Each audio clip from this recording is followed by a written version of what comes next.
Sir Keir Starmer has had a very easy ride from the establishment and the media. It is time to hold Keir Starmer to account. Keir Starmer is driven primarily by a lust for power. Here is somebody who called Jeremy Corbyn a friend one day. I want to pay tribute to Jeremy Corbyn, who's a friend as well as a colleague. Claimed another day he'd never done anything of the sort. You wouldn't call Jeremy Corbyn a friend?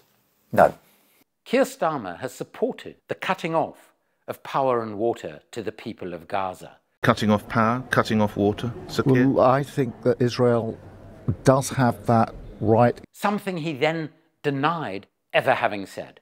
I was not saying that Israel had the right to cut off water, food, fuel or medicine. This rewriting of history to fuel and feed a contemporary political position shows somebody who has no real grounded values, but rather desires power for power's sake.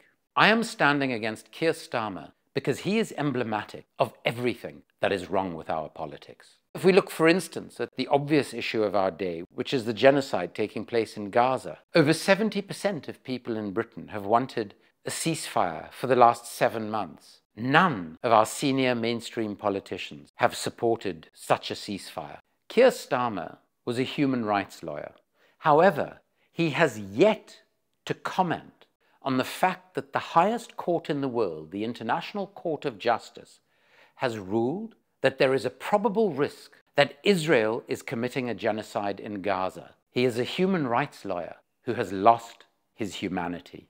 Rather than demanding the prosecution of those who have committed war crimes, Keir Starmer has enabled and supported the prosecution and extradition of the one person, Julian Assange, who has revealed those war crimes. And if one looks at his career heading the Crown Prosecution Service, there are no instances in which he has recommended the indicting of agents of the state, people who have committed crimes while working for the state. We have seen a person who operates politically with scant regard for democracy. When Keir Starmer sought the leadership of the Labour Party, he announced 10 pledges. You made 10 policy pledges for this campaign. Let's see how watertight they are. Can you guarantee that under your leadership, the 2019 Labour commitments to nationalise water, energy, rail, the Royal Mail, they'll all be in Labour's next election manifesto? I've made that commitment. He has violated and gone back on each of those 10 pledges. Will you nationalise the big 6 energy companies, yes or no? No. No, you will not. He has decided that the Labour Party will commit to sticking with Conservative Party fiscal rules and spending plans. While he supports an increase in the defence budget, he does not support increases for the things that so desperately need more money invested in them: the National Health Service, education, care services, the level of wages. And when we then add that, as leader of the Labour Party, he has behaved in an extraordinarily undemocratic manner, almost go so far as to describe it as authoritarian, by expelling huge numbers of members for what he claims to be anti-Semitism, which is often nothing of the sort. In fact, under Keir Starmer's leadership, the Labour Party has expelled more Jews than at any time in the rest of the party's history. Keir Starmer stated that he was a Zionist without qualification. He also seems to regard those who are not Zionist as anti-Semitic. He seems ignorant of the reality that many, many Jews, including Israeli Jews, are anti-Zionist or non-Zionist. In reality, he is using anti-Semitism as a weapon to fight factional political battles within the Labour Party. And as the son of a Holocaust survivor, my late mother, she lost dozens of her extended family, primarily at Auschwitz. To abuse something as serious as anti-Semitism in this way is, to me, deeply problematic.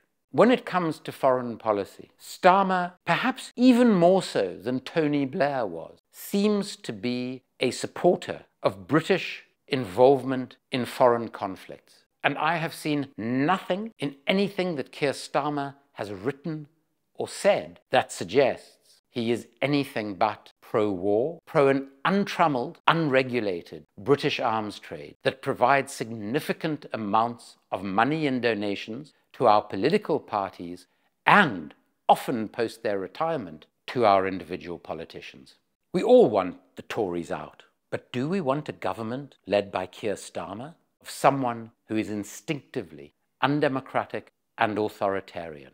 These are the exact opposites of my views. I had the enormous honor of serving under Nelson Mandela as a member of parliament for the ANC, and I suppose that my political outlook has been molded by my involvement in the struggle against apartheid in South Africa. Mandela imprinted on us that we were there to represent the people who had put us there, the people who at the end of the day pay our salary, and that from the moment we feel we are more important is the moment at which we are of no value to those people, to our political movement, or in fact to the country.